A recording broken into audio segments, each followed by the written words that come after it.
Эмомали Рахмона в аэропорту Москвы приветствовал почетный караул, который исполнил гимны двух стран. Президент Таджикистана Эмомали Рахмон прибыл в Россию с официальным визитом, передает корреспондент РИА Новости. Премьер-министр РФ Дмитрий Медведев выразил надежду, что в рамках визита президента Таджикистана Эмомали Рахмона в Россию будут согласованы шаги по дальнейшему развитию двусторонних стратегических отношений двух государств.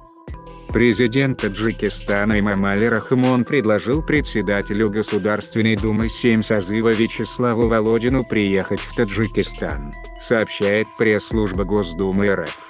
Выразил надежду на скорую реализацию проекта ввиду большой потребности. Рахмон также отметил, что Таджикистан рассчитывает на содействие российских парламентариев в подготовке и переподготовке педагогических кадров. У нас есть филиалы ведущих московских вузов.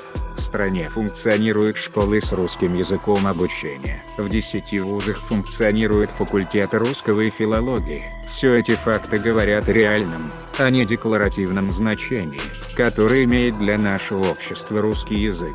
С учетом этого актуальным остается вопрос обеспечения наших средних образовательных учреждений педагогическими кадрами, а также адаптированными учебниками и учебными пособиями. В этом смысле мы рассчитываем на содействие российских парламентариев в подготовке и переподготовке педагогических кадров в Таджикистане, заявил президент республики.